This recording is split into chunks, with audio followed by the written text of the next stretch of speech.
Ladies and gentlemen, presenting the nerdiest competition ever created by the Language of Bromance team. In this corner, obsessed with Star Wars and anything with swords, Richard! And in this corner, obsessed with the Ninja Turtles and scared of anything from the ocean, Shawn! Brought to you as a Pod Bros exclusive in association with the LOB Army. Tonight's competition is a Language of Bromance Draft.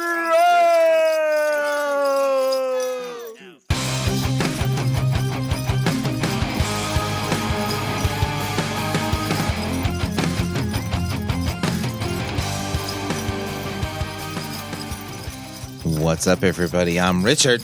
It's the most wonderful time of the year where we're broing and fighting and doing some drafting because we're full of cheer. And I'm Shawn. There was supposed to be a big finish there, and you totally blew it. We are speaking the just like when I bromance. open my Christmas presents. Richard, it is the holiday season. There's snow on the ground, or it's warmed up and it's all mud. Yeah. Santa bells are ringing. Other holidays are cheering. Richard, what we're going to do... Happy Kwanzaa. Happy any other holiday celebration that happens on December. Yeah. I think I saw somewhere somebody said that that between now and the end of the year, there's like 30 or 40 different holidays that are celebrated. I wish that we would spread that out. Like, so this is a side story. So we're doing a draft, but, like between like Thanksgiving and Christmas, like you've got like bam, bam, bam, bam, a bunch of holidays. Yeah. And then January starts and you have that long trudge to like, is it Memorial Day? Labor Day? Which one's first? I always get mixed up. Memorial Day. Memorial Day's in May. Memorial Day. Yeah, so basically you have no holidays until Memorial Day. And that one you even feel guilty for celebrating because it's like, but wait, what about Valentine's Day? Yeah, but you don't get the day off. That's true. What about St. Patrick's Day? But you don't get the day off. You have to burn a vacation day. That's true. You do have to burn a vacation day. When does St. Patrick's Day fall this year? It's the same day every year, isn't it? It's the same date, but it falls on a different day of the week. That's like Halloween. I know there's a big petition to make Halloween the last Saturday of October, which I think would be genius. Fuck, it's on a Tuesday. That sucks. That's the worst. You got to take Tuesday and Wednesday off. Or you're going to go on Wednesday and sit there. The boss is going to be like, what's wrong? Why don't you just go home? And you're like,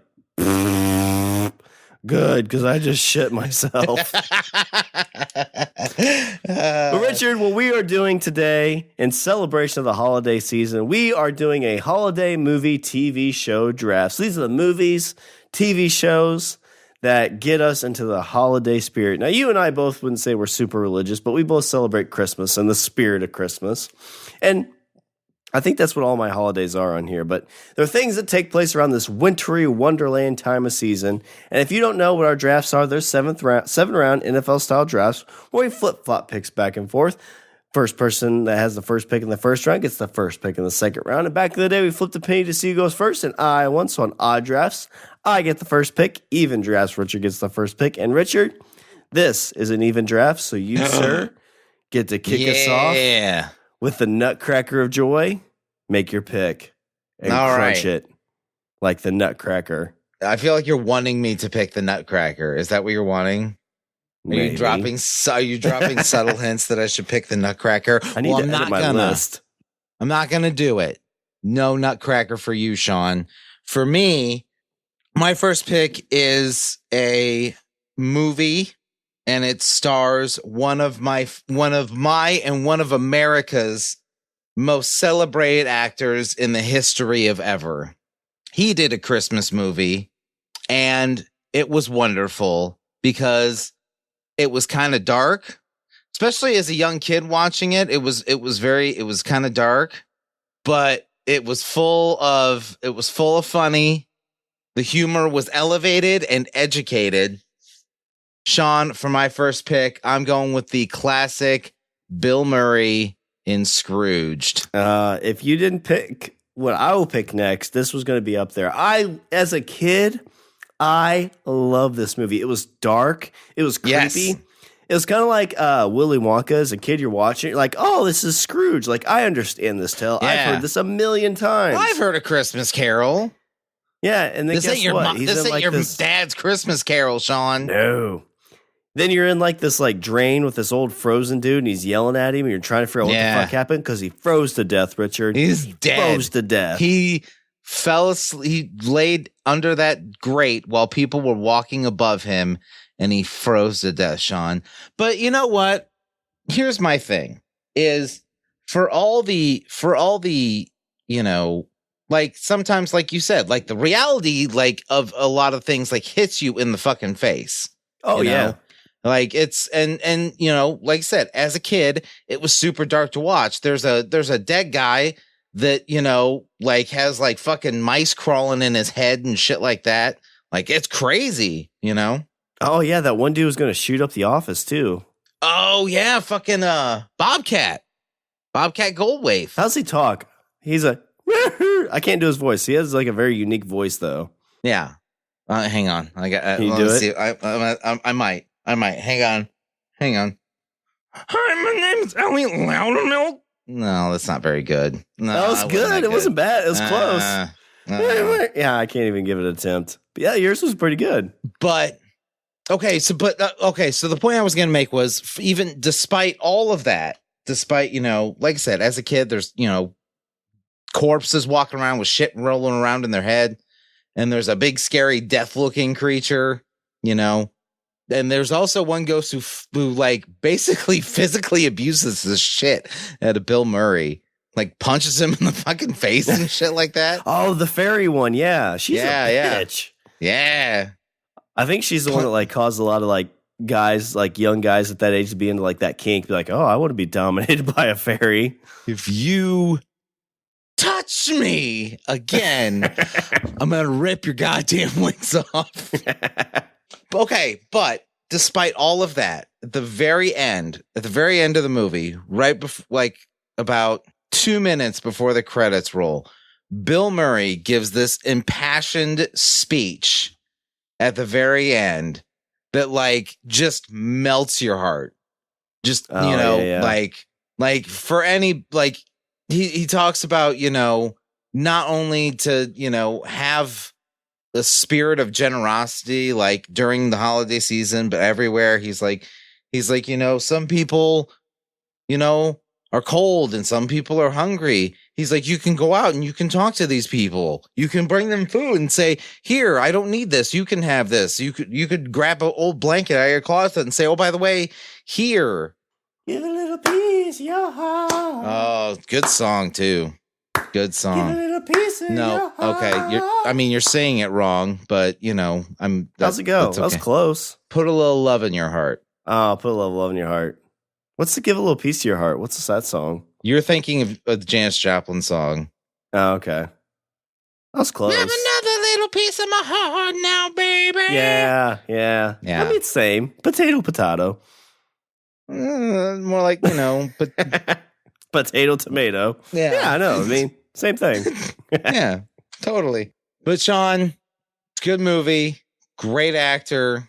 It's a good twist on the tale too of Scrooge. I mean, it's a very classic tale, but it's a very modern twist on it that still holds up. Honestly, yes, it still holds up. I think it's because like you don't see there really isn't a lot of CGI in that movie. Oh no, yeah. It's mostly like the Ghost of Christmas Future was. I mean, it looked like a big Muppet. Yeah. Well, what I like about it too is that I mean it's definitely the Scrooge tale, like you said. It you know you think about the Scrooge back from the olden days where it's Tiny Tim and this guy who's like, you want more coal? Like you can't really relate to that nowadays. But like this directed by Richard Donner, who did really? Superman movies. Yeah. Huh. Because this came out in what 92, 93? Oh God, no, 88. Oh really? Is it that old? Yeah. Yeah. Maybe I think I remember seeing it then because that's when it was like on USA and because it was pretty much brand new at that point. But yeah, because I saw it when I was like 7 or 8 when it was on TV. But it's it's the office building. It's the guy who works too hard. It's the guy who doesn't care. He's looking for the bottom dollar. He said like, oh yeah, staple these ears to these mice. And it's like staple them. And it all comes from a place of lost love because he had love for that one lady that ended up kind of not panning out. I love the ghost that drove the taxi. That was my favorite ghost. Made Bill Murray cry. Yeah. Oh, yeah. He saw his mother, Niagara Falls. Yeah. And his dad was kind of a dick. Yeah. Oh, that's kind of like a touching scene too. Like when you're like, it's like, just talk to your son. Yeah, Richard, this was my number 2. That was, my number 1 pick, Bill Murray, 1988. Scrooged. Love it. All right. Well, Watch it every year. Since you took that one, this was the other one. I figured if I had a chance at one of these, this is one that it's my tradition to watch every year. It's the span of multiple of these movies, but it's one that was focused on Christmas. Richard won't bury the lead. It's got Chevy Chase in it. It's Christmas Vacation. Yep. Another one that I will also watch every year. Oh, and it's one of those. On a Christmas vacation. Oh, Cousin Eddie shows up. Okay, line. So funny story. Wait, because I don't remember I don't remember the entirety of the story, but at one point you said that to me, the line you were just about to say, and every single time from that point on, every single time I hear that line, for some reason, it fucking kills me. All you gotta do is say it, and I just Shitter's full.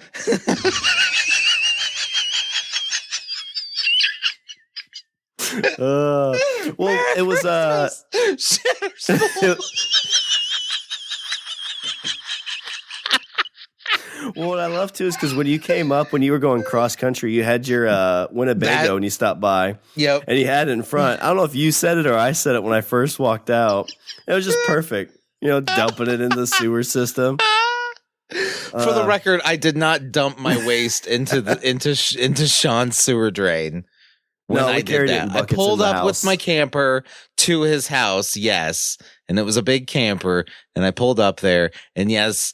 But I did not empty my wastewater into his sewer. But this is another one that it ties to family because he brings all the family over. And it's definitely I feel like when you get in the minutia of the holidays, it's like, oh, fuck. Okay, well, we're going to have everybody over. We got to go all the way here. It can be kind of like, oh, this is a pain in the ass. But you know what I miss most, Richard, in my life? My grandpa at his house every Christmas.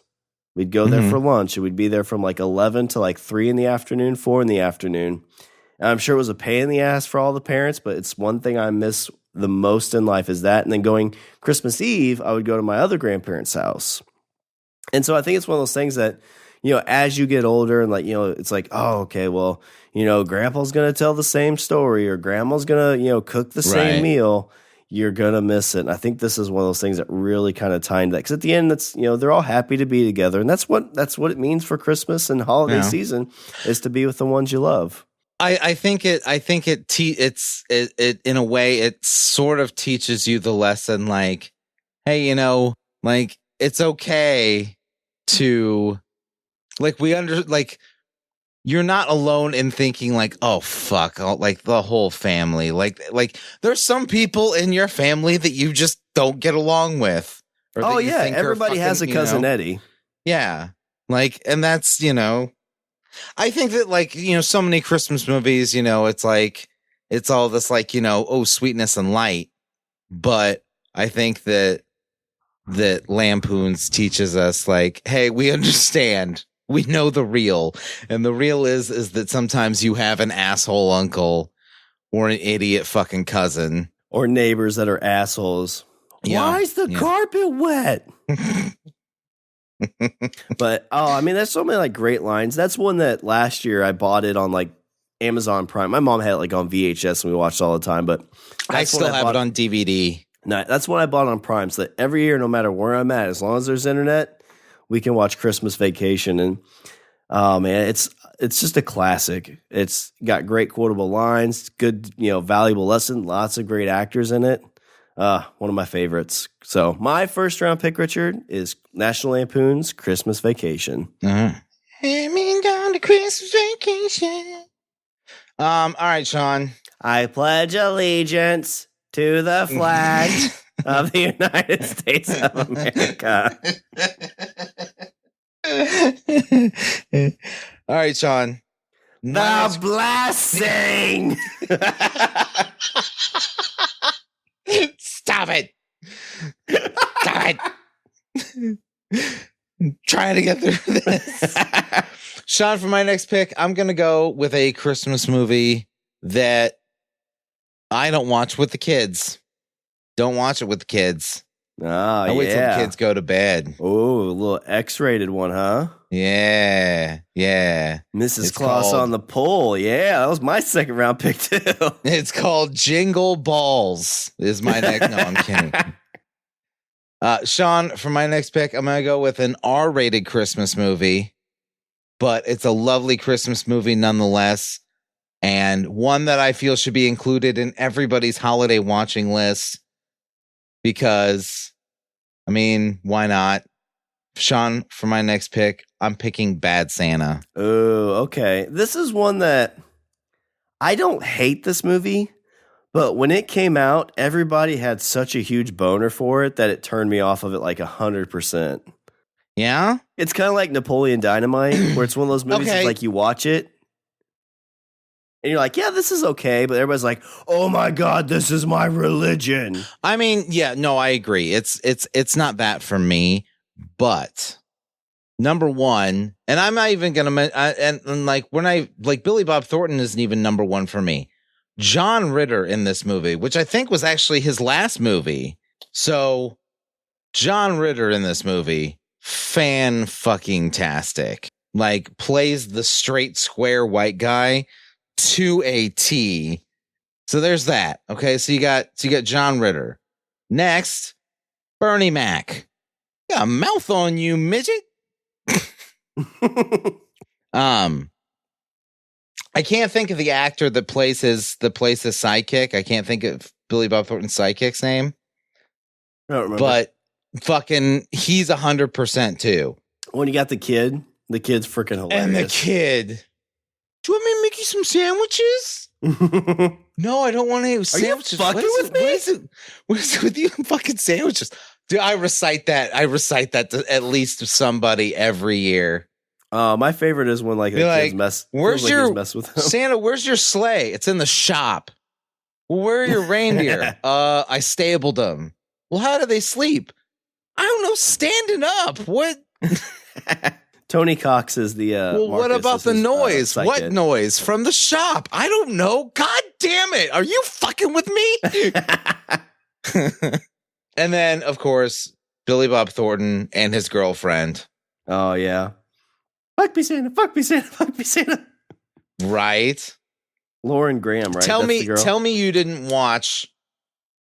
The beginning of that movie, and you're like, that looks amazing. Like, I'd love for that to happen. Yeah, it's like, Tiffany, well, now I have that Santa fantasy. Right? Well, now that's a fantasy I have. Yeah, exactly, right? Now I gotta contend with that with all the other fucking shit I got rolling around in this fucking noggin. God damn it. Hey, Shawn, what's with the Santa outfit? No reason. I'm not gonna say it. You're more of an Easter Bunny chick, aren't you? You just wait till Thanksgiving. Shawn, March is coming up. I swear to fucking Christ, if you dress like a goddamn leprechaun. You want to taste the other side of the rainbow? Lick me, Blarney Stone. I'll sleep on the couch. So yeah, and then of course Billy Bob Thornton, pitch perfect performance. I felt like Billy Bob Thornton's performance in this movie is so good. I actually questioned his sobriety throughout this movie. Well, didn't he? This kind of like got him rejuvenated too, wasn't it? Because it was after that movie that he got like the new Bad News Bears and a bunch of other stuff. Well, I think after this he got.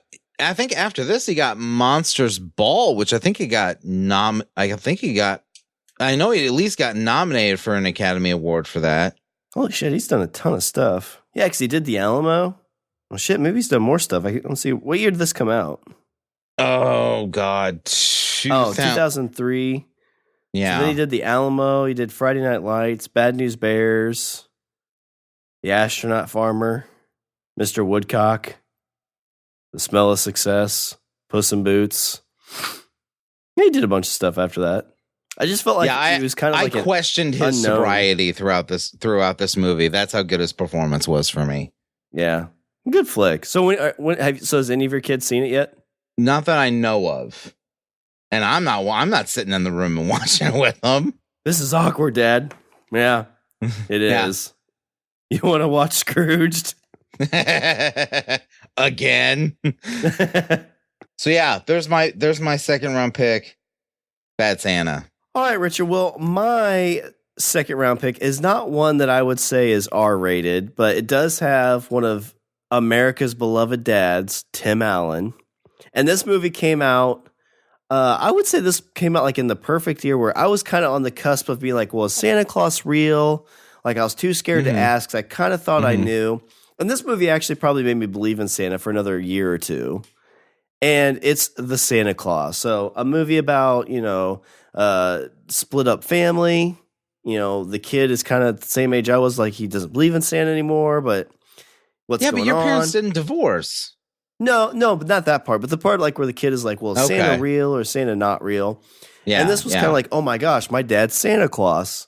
And you get to go on this like magical trail. It's very much kind of been what's been keystone for like all the Christmas movies since, where it's some kind of like, oh my God, something happened to Santa. We have to help him, which I guess the original The Santa Claus movie kind of did that too, which I don't like that movie. Is that what you did? Like I tried to push my dad off the roof. Laura, I think your boy's trying to kill me. On a Santa suit. Why is he I'm not going to do it, by Laura. my bed every morning? I mean, I'll take it because free cookies. Laura, it's June. He's such a baker, Laura. You know what that means. He's going to be one of those elves, Laura. But I love Tim Allen because I was a big Home Improvement fan back in the day too. And he just got to see, it was a good like father-son movie. Because my dad hates Christmas. Like he's just never been a big fan of it. Yeah, he's never been a big fan of it. I think once like did you ever ask him why or he said because I was always trying to give him cookies in bed. No, I think it just comes from being younger and like Christmas just kind of being like they didn't come from much money and stuff, so it was kind of always not like it was a letdown, but it was always kind of like stressful, I think. Okay. It wasn't for us. Like my parents did really great for Christmases and stuff like that. And they do like amazing with the grandkids. And I think that's kind of rejuvenated them a little bit, which honestly having kids is kind of, I've never been a huge fan of Christmas, but last year with my son and Christmas was a lot of fun. This year is going to be a lot of fun. Mm-hmm. So I think it's kind of definitely given me like a spirit of Christmas, like rejuvenation. It definitely, they definitely go, it's like, cause my youngest is now 12. So like I will say that like it definitely there's like a curvature of it to it where like you get they get super into it, it makes you super into it, and then it hits this peak, and then from at that point it starts to kind of go the other way where like they're just like, oh, I hope I don't get socks again, and then you're like, fuck, now I gotta buy more shit. Yeah, it becomes more of a actual like commercial. Exactly, holiday. Exactly. So like this is so like you're in the good time. So just so you know, you're in the good time where like they get excited and then that makes you excited. Yeah, like the well, I'll save it for later, but Oh, so yeah, so this movie, father, dad, you kind of get the spirit of Christmas. Even the gifts that they give out. So at the end, when he gives the one dude the wiener whistle, like it's not a big gift at all, but it's that like brings back the childhood feelings of Christmas. That times when you're like 4 to like 8 or 9 years old, where it's magical. You come out, the lights are on, the presents are there. You're like, holy cow, how'd these get here? There really is a Santa Claus. Yeah. And it really just kind of like had a lot of that, joy and stuff like that. And, I think deep down, like everybody thinks of their parents or like, some, parent figures being like a Santa Claus-esque like celebrity. And to have your dad actually be that would be like super cool. And so that's just, this was a movie that kind of let me believe in that Christmas magic for probably a year or two extra. And it's my second round pick, The Santa Claus.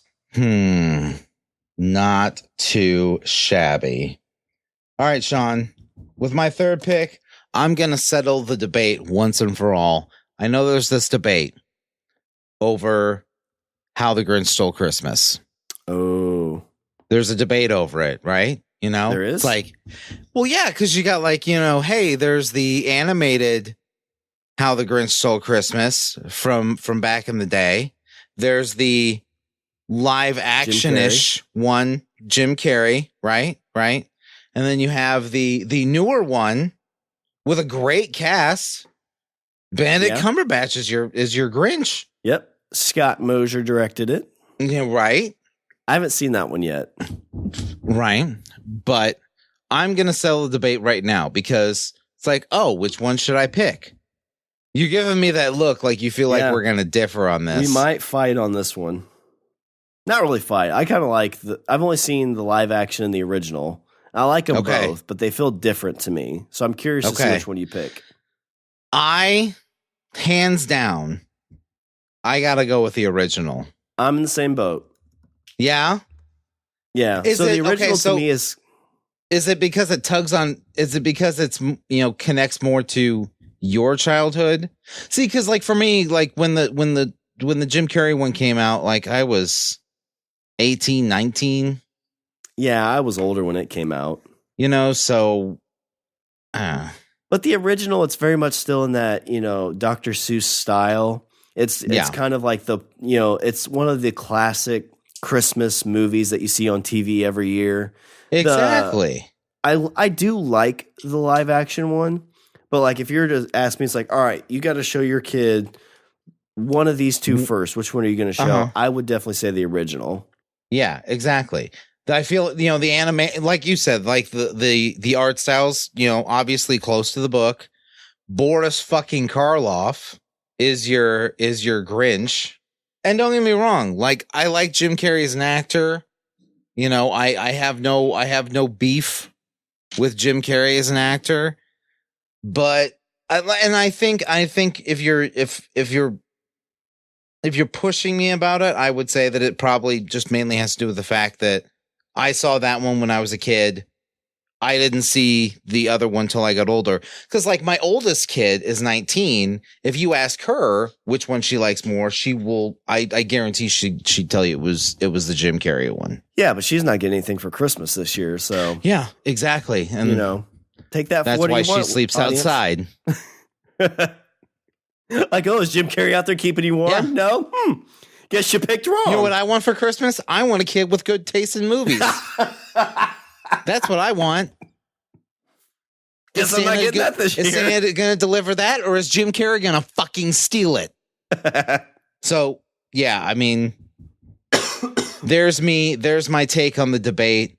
If you're asking me which one, I'm going to go with How the Grinch Stole Christmas is my next pick, and I'm going with the original, old school, the OG How the Grinch Stole Christmas animated. I like that. That was definitely one of my picks for sure.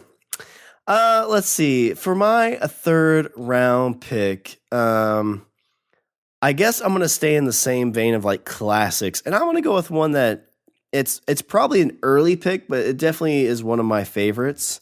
It comes from a song. It's one that kind of captures the magic of Christmas through a hat. Richard, It's Frosty the Snowman. Oh. Of the like, now are we going with the animated? So there's So I'm trying to think because there's an animated. There's the old school animated one. Wasn't there a claymation one too? Or am I thinking of something different? This one was animated. This one wasn't claymation. Okay. There may have been one. I don't remember seeing it, but this was the straight because it really just follows the tale of the song. And you see him kind of go all the way through from getting made, and the police are all freaking out about it, and then he melts away at the end. But it's just it's one of those. It's it's Christmas Eve, so we've got Frosty the Snowman, and then this movie, and it was one I always remember watching at my grandma's house because we always, like I said, my grandma and grandpa on my dad's side, we always did Christmas at their house on Christmas Eve, which I think is one of the reasons I really love traditions.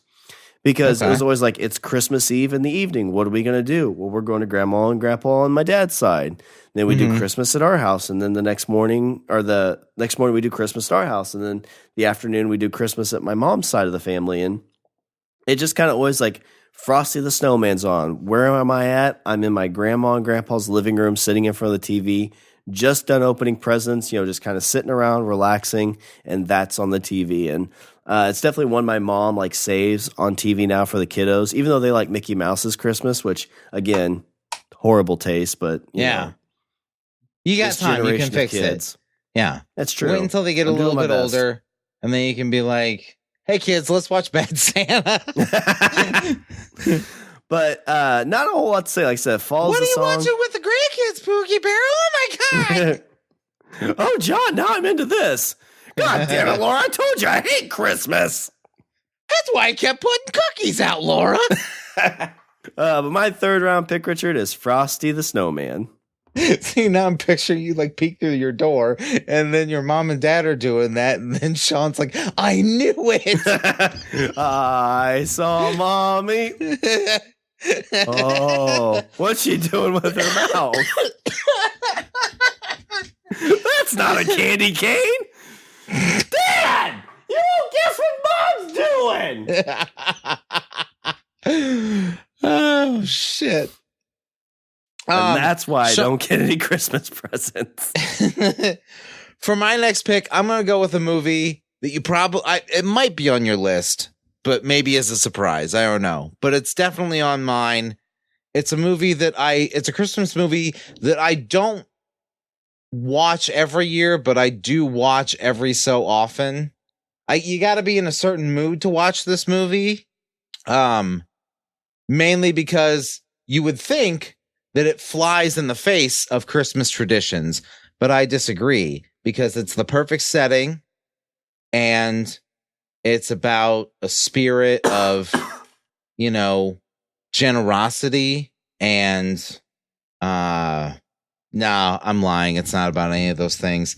It's a good movie to watch and it's set in Christmas time. So I feel it constitutes as a holiday movie. You ready for this, Sean? For my next pick, I'm going with Gremlins. Ooh, okay. Not, it's one that, doing some research, it's oh, this is the perfect Christmas movie. I'm like, okay, I forgot it takes place in Christmas. But yeah, makes sense. It's kind of a cautionary tale because the holiday season is one of the most, how do we say it? It's a time where a lot of people get pets for their families. Yes. And they realize that oh shit, we really didn't want a pet. Yeah. So there are a lot of pets that get returned back in the January, February time period. And Gremlins is kind of that cautionary tale. Doesn't that breaks my heart. Oh, I've always heard there's people that say if you don't get a pet for Christmas, get a pet some other time because there's this nostalgia and joy and oh my God, it's great. I want a dog for Christmas. Yeah. And then December 28th, you're this dog is peeing all over the place and takes a lot of work. And I hate it. That's what pets do. Yeah. Yeah. So definitely, like I said, it does take place around Christmas time. At one point you have a Santa that's covered in gremlins that's running through the streets as they're clawing at him. Yeah. But, it's something, it's something different. And it's the funniest thing in the world to think, as a kid watching that, oh, it's Santa. Because I think you even see kids freaking out, right? Santa. He's holy shit! Fucking Christ! God damn it! But I will say that, like, you know, I guess that, like, I love the sappy stuff. I do love, like, the sappy Christmas stuff, but I like to mix it up with, you know, a little dose of something different. And so, like I said, this isn't a movie that I watch every year. Like, it's not like a staple. Like, oh, I got to watch. It's Christmas Eve. I have to watch Gremlins. But it definitely is something that I watch every now and again. I'd say maybe every other year during the holiday season. Yeah, I think it's a good like mix in there. You know, like you watch like the good like Scrooged, Santa Claus. It's like, okay, well, it's too early for Bad Santa. Let's throw Gremlins in while the kids are out, because the kids can watch that one. Which is weird to say because it's about a bunch of, like, you know, scaly monsters that are terrorizing a town and throw an old lady out of a window. And that's true. Well, I mean, it's kind of a life lesson, though. It's like, hey, be kind, rewind. Yeah, fuck the boomers. That's what it's. I don't know. Were they boomers? Or were they probably been a generation before that in that movie? Oh yeah, because Gremlins came out in like what 86. Ish. Something like that, yeah. So that lady was born in like. I think what the lesson is, when an old Chinese man gives you advice or instructions, you follow the goddamn instructions. Yeah, it's not that difficult, because he's like, hey, listen, bad shit's gonna happen. Yeah. And you're like, oh, well, my mogwai got wet. Now what? It's like, okay, well, now I have more gremlins. That's great. Oh, well, don't feed them after midnight. Well, they just ate all the pizza. Hey, no, it's that's chicken. my They pizza. Chicken. Oh, yeah. Well, hey, that's my chicken. Oh, man, chicken sounds good. They ate a bunch of fried chicken, remember? Yeah. Was it KFC or was it just like. I think it was KFC, if I remember. He gives them a bunch of KFC? fucking chicken. Gets it wet, and then fucking and then all the other mogwais show up. And then he feeds them a bunch of chicken, and then they end up in the little alien pod eggs. And then he's like, I don't know what's going on. I guess I should just let it be and see what happens. And then these fucking monsters burst out. Didn't they eat the chicken on their own? Like, I think Gizmo was like, don't eat it, it's bad. No, he gave it to him. Did he? Okay. For some reason, I thought they snuck down and like got in the fridge and ate it, because they were like spawns of Satan. No, he gave it to him. But also, that movie teaches you that Billy's a goddamn idiot. That's true. And Gizmo's kind of the hero of that movie. If anybody deserved to die in that movie, it was him, for just being a fucking dumbass. Is he in Gremlins too? He's not, is he? I don't think. Not that I remember. Yeah, the old Chinese guy's like, no more for you. Why don't you start out with a hamster? Buy a fucking guinea pig. All right, Richard, for my fourth round pick, since we're going with kind of Christmas-esque movies, this is one that McDonald's came out with toys for these. Okay. And, you know, everybody's like, oh, these are way too dark for kids. And Tim Burton's like, fuck you, this is my dream. I want to have Danny DeVito as a freaky-ass penguin, and I want to set this in the most jolly time of the year, Christmas. Richard, I'm going to go with Batman Returns. Ooh. So you got like this Christmas-esque time of year. You've got the story of a kid who was flushed down a toilet and became the evil penguin from the sewers. Also, let's duly note. Well, what am I going to say? You're pointing to me like I'm going to say something. Christopher His parents? Walken. No. Oh. I was going to say that Penguin's parents at the very, very beginning of the movie. What are you going to say? I don't remember. The Cobblepots. His dad. Pee Wee Herman's his dad. That's right. Isn't Paul his mom? Rubens? What's his mom's like? Isn't she from Scrooged? Isn't she in Scrooged? That I don't know. But I thought she was that like Paul Rubens plays. I forgot about that. Plays Cobblepot's father. But yes, Christopher Walken too. You got Catwoman in there. She plays it great. Like I said, I think they kind of like hit on it being Christmas. It's one of those that when I first watched it, I kind of I don't think I really tied together that was Christmas. But then as you get older, you're like, oh shit, yeah, this is around that Christmas time of year. Which, yeah, it is. which is a very like Batman thing too. When you think about like, Mr. Freeze and stuff like that, there's a few good like cartoons that tie into the Christmas-esque time of year. Yeah, you're right. See, now I'm looking. I'm trying to find who Cobblepot's parents were.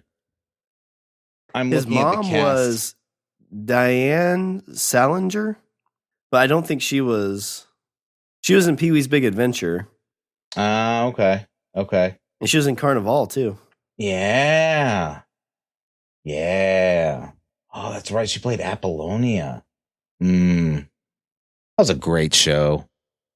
I've gotten through the first season and liked it.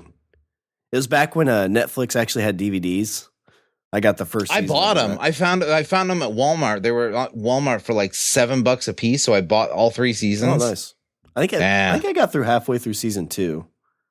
Because I know I was like halfway through the whole series. You should look online. If you look online, the guy that the showrunner actually put up like a rough outline for what the next like 2 seasons were going to be. Oh, nice. Because it kind of just ended, right? Yeah. Yeah. It did. It just kind of stopped, which is sad because I feel like if that that show was a show that just kind of came too early. Yeah. Yeah. If you would have put out that show in like 10 years later, or even 7 years later, I think it would have done just fine. In that area of like kind of like Game of Thrones, Lost, like, hey, we know what's going on, but we're gonna drip feed you. We're gonna drip feed you the story and lore as we go along. Well, and it kind of like that was. I mean, I think Sopranos was out at that point, but it was really kind of like before it was a big push to be like, oh my god, you should get HBO for this TV series. It was more like, oh no, I need HBO for movies and porn. Right. But my 4th round pick, Richard, is Batman Returns. Because I mean, it is set in Christmas time. Yeah, and it kind of ties into your Gremlins. It does. It's set in the Christmas era, and you have. I think didn't the penguin people fight with like candy canes too in one scene? I think so. Candy cane bombs and then stuff like that. Michelle Pfeiffer makes a bunch of Christmas jokes. That's what she says. She said she like says something before she kills Christopher Walken. Yeah, and she's like, "Merry Christmas, you filthy animal." No, she's like, "How about I kiss Santa Claus or something like that?" And then tases the fuck out of his mouth. Oh yeah, she does. Or no, she puts the taser in between their mouths and then she makes out with him. Because what does she say? Because it's like what does she say? I'll have to rewatch it now. Yeah, because she says something like really witty. And then she's like, I've got a couple lives to give. Because the whole thing is like she's died like 7 times. She's like, she said 2 lives left. I'll save 1 for Christmas, I think, or something like that. Yeah, that sounds right. And then she does live because she's a cat and they have 9 lives. They have 9 lives. And then you're like, oh my God, I bet she'll be back in the 3rd one. And then she's not. Then you're like, oh, but they're making a 4th one. And she's not in that one either. And then they're like, oh, they're making a Catwoman movie. That'll be good. Halle Berry's in it. Wait, how does this tie to the lore? Is it set in Christmas? All right. Where are we going? Number 5. Where's number 5 going to be? So for my number 5, I'm going to go with, we were talking earlier about like the claymation-y kind of looking movies. I'm going to go with one of those movies. And it's not really so much for the story, although the story's kind of cool. Shawn, I'm going to go with this one for the music, because the movie, the Christmas one I'm picking is called The Year Without a Santa Claus. Okay. This one sounds familiar. Oh, you'll know it as soon as I start singing the music. So the premise of the movie is the Santa Claus decides he wants to take a year off. And there's sick. Oh, yeah, that's right. And so Mrs. Claus decides that she gets a merry band of compatriots together, and they're going to help this little girl get her Christmas wish of snow in Florida. And so who do they go see to try and back off the sun in Florida? They go see Mr. Heat Miser. And he sings a song. That's right. I missed a green Christmas. I missed a sun. I missed a heat blister. I missed 101. Yeah, I don't remember watching that one too much. I'm not big on the claymation ones. I don't know why that is, but as a kid watching those, they just did not resonate with me. I think it was kind of like, because I'm a bit older than you, so like I think those are kind of after. I think those are kind of those came out kind of before your time. Like by the time you were at the age where you want to start watching Christmas shit, like you had, there's this movie and there's this movie and there's this and there's these cartoons and you can watch a Christmas Carol cartoon and because I had like Lion King and Aladdin, so I had like good animation. Right. So this was kind of like a different thing than what was kind of already out there. Yeah. Yeah. So like, but I mean, when I was little. And like I said, really, honestly, it's not really so much the story's okay, but it was more the music. Like those songs just, they stick in my head. And they stick in a lot of people's heads because as soon as I started in on it, you were like, oh, okay, I know what you're talking I've heard about. it before. But anyway, so they go see Heat Miser and Cold Miser to try and negotiate a day of snow. Good pick. Yeah. Well, Richard, for my fifth round pick, I am going to go into the well of a classic. And this is one that you can find on TBS Christmas Day, playing 24 hours for the whole day. Some may say, Richard, that this movie's overrated. Some may say they don't like it, but I guarantee you everybody Christmas Day at some point will flip it on and they only may watch 10 minutes. They may watch a whole hour. They may watch the whole day. But it is the movie that's got great quotes. It's a great story, and I think it's timeless, and that is A Christmas Story. I was wondering how long we were going to dance around it. I'm glad that you bit the bullet on it. Yeah, it's not that I don't like it, but it's just, it's like, do you feel like obligated to watch it every year? I do feel obligated. And I kind of do too, and I don't know how that, like, the fact that I feel that way bothers me.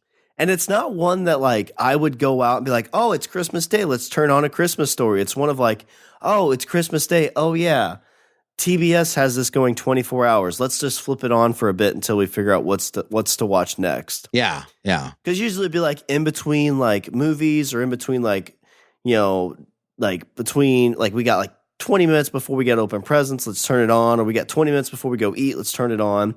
But it's because it's on 24 hours a day is really what kind of ticks me into watching it. But there's so much stuff. There's like Double Dog Dare. There's You'll Shoot Your Eye Out. There's, the whole, and it's like, it's kind of sad because it's the whole like going to Santa and like he gets there, he's asking for the gift. And it's like, you realize that, oh, well, that's not the real Santa. Yeah. You have where I can't put my arms down. I can't put my arms down. Oh, my favorite line. Like as a kid, I couldn't understand this because he's outside helping his dad change the tire, and he knocks it out and he goes, "Oh, fudge!" And he gets in trouble, and I'm like, "Mom, I don't understand. He said fudge," and she's like, "Well, that's not what he really said." I'm like, "No, he said fudge. I heard it." It's like, "No, that's not what he said." Get like in trouble for that. Like, Laura, he doesn't get it. It's the same kid that brings me cookies in bed. Why is his mom so fucking mean, Mom? It's like, he said fuck, Shawn. He said fuck. Screaming it in the middle of dinner. Shawn, he said fuck. Laura. I'm sorry, Mom, but I mean, can you blame me? But he said fudge. Go to your room. Oh, get it. I got in trouble. Nothing. So, yeah. But yeah, I do. I feel, and I will. I'll end up watching every single year. But yes, I feel obligated every year to watch this movie. And now I've grown slightly bitter because of it, I guess. Yeah, it's the same boat I have. I mean, and it's not a bad movie either, is the thing. I think it's kind of built on this cult following that I feel has kind of been forced on you. Yeah. Because it's kind of like, and I don't even know if they still show it 24 hours in the day. I think they might have cut back on that. But it used to be TBS, and again, that's kind of what takes me back to my grandpa's living room on Christmas Day, because it was 24 hours a day. It used to be, Richard, I think it was TBS or TNT. They used to show all 3 Star Wars movies. And on Christmas, and those would play. I had a friend of mine that would watch it. She would alternate between watching the Star Wars trilogy during one Christmas. She alternated between the Star Wars trilogy and the Godfather trilogy. I have no idea what either one of them. Yeah, I have no idea what either of them have to do with Christmas, but I still liked it. That still sounded nice. Yeah, I don't know why whatever channel it was played the trilogy on Christmas Day, but it was just kind of the thing it did. Because you think like 92, 93, episode, the Return of the Jedi came out like 5 or 8 years prior. So it was still pretty fresh. And so it made sense if somebody got that property, they'd show it. And I think that's what TNT does now, is they show like all 6 or all 9 movies. But I think that would be a good tradition to start up, is on Christmas Day watching like maybe Christmas Eve, watch the original 3. Christmas Day, watch the watch the prequels on Christmas Eve, watch the originals Christmas Day, and then watch the new ones the day after Christmas. That'd be kind of fun. Yeah. That's a lot of Star Wars. And that's not A Christmas Story, which is my 5th round pick. I think everybody's 5th round pick. Yeah. Like, I'll watch it, but I mean, oh, damn it. Yeah. So Shawn, since you decided to bite the bullet on The Christmas Story, I will bite the bullet on the other staple of every holiday season. I watch it every single year. Again, I question myself as to why, but it's Charlie Brown. Number 6. This is my mom's probably favorite movie at Christmas time. It's one that, like, unfortunately, because again, I'm not super religious, but this is the one that really pushes like the religion of Christmas, which isn't bad. It does, but you know, it's definitely it has more of that, like, you know, going to church feel and everything like that. Which it does. You know, it does. But my mom was the same one that played the Reba McEntire like Christmas album, which is basically 100% like going to church. Yeah, I could see that. My dad always played Frank Sinatra. It was always Frank Sinatra Christmas music from the moment we woke up until well after we went to sleep. My sister and I make fun of my mom pretty tough because there's a Reba McEntire song where like it's like 6 different people come to this dude's house, and at the end he's like, Jesus, why didn't you come see me? And Jesus is like, I did, you fucking asshole. I was the poor lady. I was this other dude. You're just an ungrateful asshole. I mean, and I agree. I would say it's definitely out of all the ones, out of all of my picks and your picks, I would say that this is definitely the one that pushes the religious aspect of Christmas the most. But I'm not going to say that I choose to ignore it, but I would say that like it doesn't like register like, oh, like I feel like even though like it's slightly pushing it, I don't feel like that's the main intention. Plus, I mean, it still captures like is that image of Charlie Brown with that fucking, you know, good point, sad looking tree, is that not like the iconic fucking I mean, everybody has their own Charlie Brown Christmas tree, right? It's the small one you have somewhere in the office, somewhere in the house. Yeah. That's a good point. So, I mean, I don't know. There isn't really much else I could say about it. You got Charlie Brown. You got fucking Linus, who tells the whole story of Christmas, and which is good because you really and don't get that in a lot Snoopy's, got the decorations. And he decorates his doghouse up all nice. That's one I don't watch enough. I might need to bust that one out this year. I got it on DVD. I'll let you borrow it. Okay, thanks. You're welcome, I bud. need to see how many of these are available on like Prime or something. Because I know, right? I went and I got Davy Crockett, the old Walt Disney Davy Crockett movie to watch with Jacoby. It was $18 digital. Davy Crockett, king of the wild frontier. Killed a burr when he was 3. He says burr. He doesn't say bear. He says burr. All right, Richard, for my 6th round pick, I won't bury the lead too much on this one, I don't think, either, because it is a classic. It's a staple, and it is claymation, and it's one that I think I've grown to love more as I've gotten older, and it is one Rudolph the Red-Nosed Reindeer. As soon as you said, it was like, oh, it's one of the claymation ones. I'm like, I know exactly which one he's picking. Yeah, it's a good tale. It's one that I kind of like forget the pieces of it. I feel like it's like 3 movies in one, because you kind of have the whole like dentist characters aspect. You have the Yeti part in it. You've got the. Do you feel like you identify with Rudolph? Is that why it's grown on you more now? You're like, I'm the red-nosed reindeer of my life. Nobody lets me play their reindeer games. And when I run away, no one cares. And I run into a man with a beard who wants to mine something. And he calls my butt his cave. Shawn, I was raped. Adult man. Boy Scout camp was rough on me, Richard. I understand. Been there. I mean, not been there, but Shawn, I've been there. But it's like I said, it's got like a bunch of different tales in one. It kind of follows the song a little bit, but I think it's definitely kind of like a reimagining of the song. And it's like the Misfit toy. Oh shit, you got the Misfit toys too. Like that's a whole aspect of the movie that's kind of separate. But again, like I feel like it's like 3 or 4 different movies kind of scrunched into one, like different kind of vignettes. It's one you pick up like in the part where they're at the Yeti or the part where they're seeing the miner. What's the miner's name? Oh, God, I don't fucking remember. Because he's got like something he yells. I don't remember. But it's one that you see on TV that time of year all the time. And it's Rudolph the Red-Nosed Reindeer. All right. Well, we're here. We're here at the end. Shawn, for my last pick, I'm going to go with something that I know isn't on your list. But I would definitely, honestly, I would say out of everything that is on my list, I would probably recommend this one to you the most.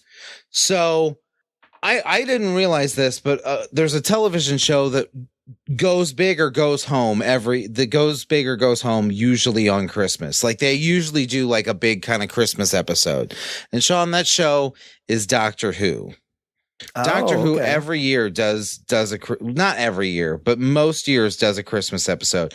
And the Christmas episode is usually it's usually a more special episode than the episodes that they run the rest of the year. So, I think they have them actually on Amazon Prime that you can just watch. So just in the last, I think all the Christmas, the ones that are considered Christmas specials, there's 1, 2, 3, 4, 5, 6, like 8 or 9. Oh wait, no, I am totally wrong. There's 14. There are 14 different Christmas specials. But Shawn, I'm going to point out one to you specifically because I watched this one and I'm not going to lie. I actually like the writing of this episode was so good that by the end of it, and I'm not scared to admit it, I was tearing up a little bit. Aww. By the end of it. It was so cleverly written. And, like we always talk about, the problems when you incorporate time travel into a show. And obviously, I would say that Doctor Who is a show that doesn't really, I would say it's.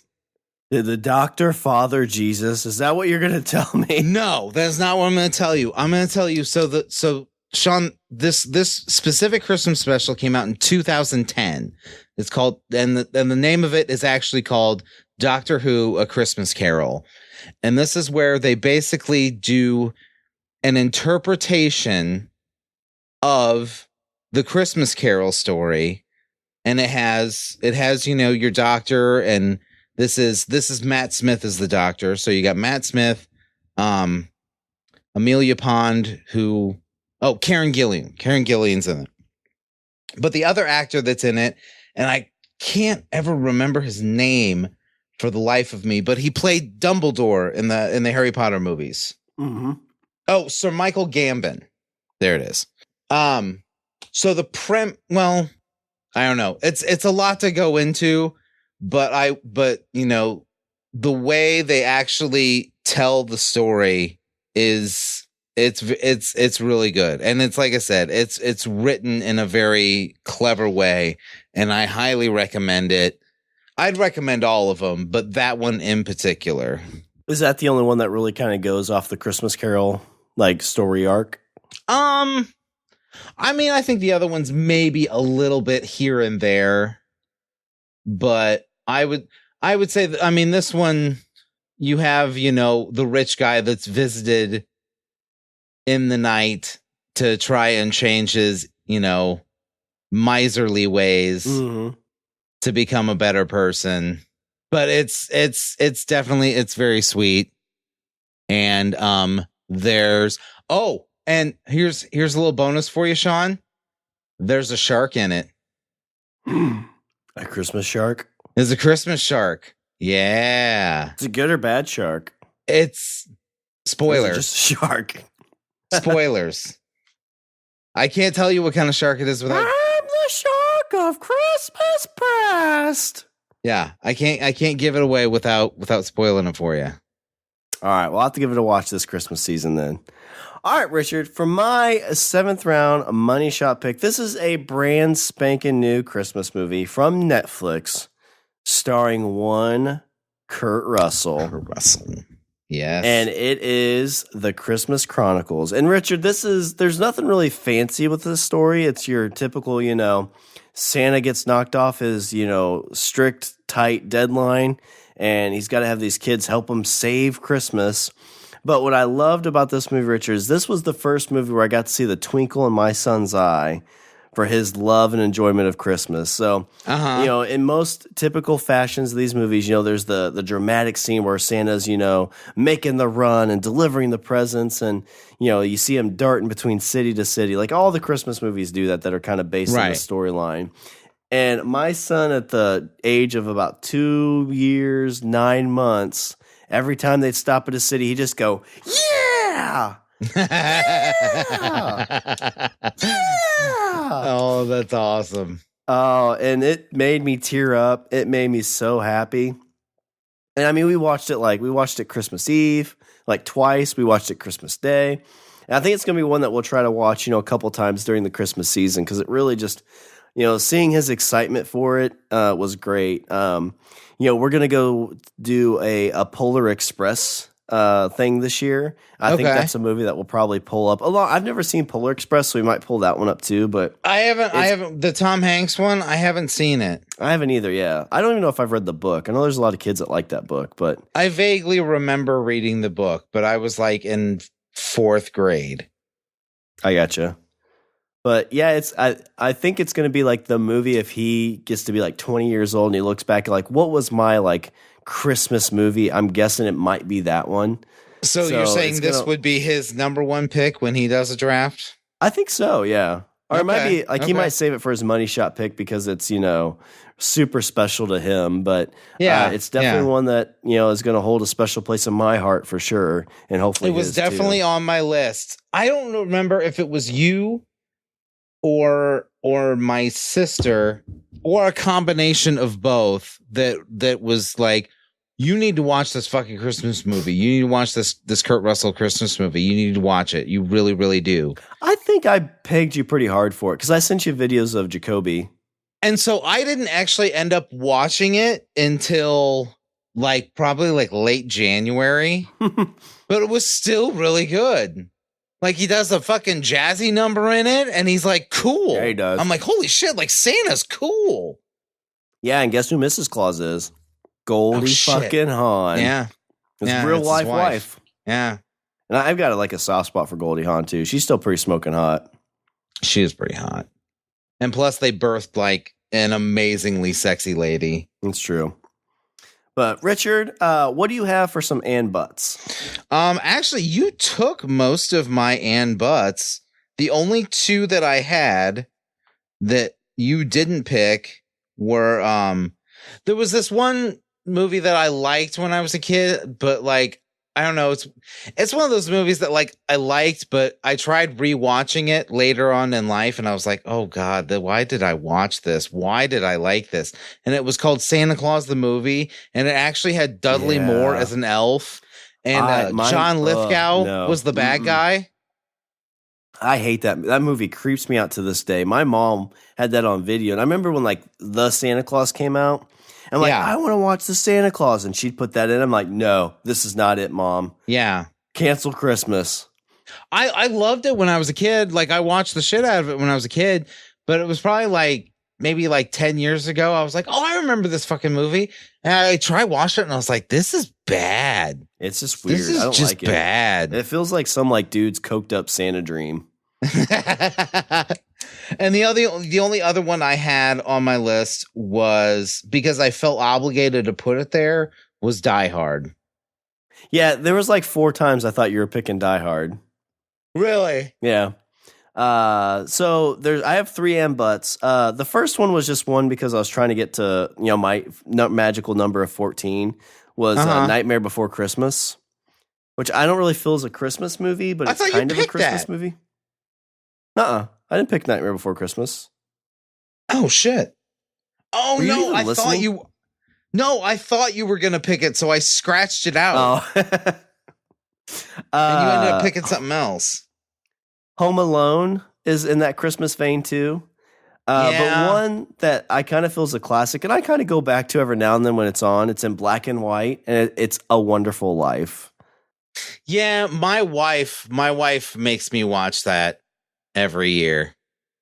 Yeah, she's very big on It's a Wonderful Life. It's pretty good. It's, you know what? It really isn't. It really is pretty good. I didn't see it until way later in life for the first time, but it's not bad. Yeah, it was on when like old timey stuff I just couldn't get into, so it was in black and white. And I'm like, this is old timey. I can't watch this. Which is what I love about my kid is like I put in like old Scooby Doo or anything. He's just like, this is amazing. Yeah. So he's like, I don't care. But me, I was like, this is old Scooby Doo. This is crap. Yeah. I don't need this fucking Scooby Doo swill. I have a refined palate. Only a pup named Scooby Doo for me, sir. All right, well, let me run through these picks. So, Richard, for your first round pick, you had Scrooged. Second round pick, Bad Santa. Third round pick, the original, The Grinch That Stole Christmas. Fourth round pick, Gremlins. Fifth round pick, The Year Without a Santa Claus. Sixth round pick, Charlie Brown's Christmas. And seventh round money shot pick, the Doctor Who Xmas special from 2010, Doctor Who: A Christmas Carol. And for me, I gotta say that I actually, even though you took like most of the list, I will say that I got to pick everything that I wanted. Yeah, I feel like I'm in the same boat. Scrooge was the main one you stole from me, and Grinch. National Lampoon was probably yours for me. Yeah. So my first round pick, I had Christmas Vacation. Second round pick, The Santa Claus. Third round pick, Frosty the Snowman. Fourth round pick, Batman Returns. Fifth round pick, A Christmas Story. Sixth round pick, Rudolph. And seventh round money shot pick, the Netflix Christmas Chronicles. So Richard, we're coming to the end of the year as usual. We're doing this draft to celebrate Christmas time, the holiday season. So what are your Richard's closing thoughts on this holiday season draft episode? Be kind to someone else. Go out and give them food and say, oh, I made this. Here, have this. Or go inside and get a blanket and say, oh, by the way, here. You know what, Shawn? It's never too late to put a little love in your heart. It's never too late to take a piece of my heart. If I would tie in, I would say that like when you're at that family moment, I mean, at this day and age, we've got phones, we got so much stuff that keeps us preoccupied. Sit the phone, somewhere where you can't get to it. Put it in, your car, put it up on a mantle, and just enjoy the moment for a little bit. Because, there's going to be a time where you're not going to get to have these moments anymore, and you're really, really going to miss them. And also, don't be afraid to videotape everything. Put it up on a tripod, because I know at times, I think of like, videotape seems kind of corny, but I say videotape, it's all digital now, but right. There is like no amount of money I would give to see every single Christmas that I got to have when I was a kid. So, oh my God, right? Those. The year I got a Nintendo 64. Well, I think just like fucking shit. The family members you would see that may not be here any longer, or may not be here anymore. Oh yeah, that too. Fucking bug. Why? Yeah, here comes fucking Captain Sad Pants, bringing in his fucking sad shit. I was talking about happy stuff, and here comes Shawn. What's happy? Oh, what about the people that fucking died? That you'll never see again because they're fucking dead, Richard. What about them? Killed my holiday spirit. Guess I'm going to have to start drinking now. Go. All right. Well, let me do a little bit of housekeeping. Visit our website. We're at languagebros.com. Follow us on Twitter and Instagram at languagebro. Email us at bros@languagebros.com. Like us on Facebook. And remember, we are part of the Pod Bros Network. The cheery holiday movie watching gang that will sit with you through any film and not the jolliest of jolly podcast networks. There it is. Yeah. All right. Well, is there anything else before I close her out? No, I'm good.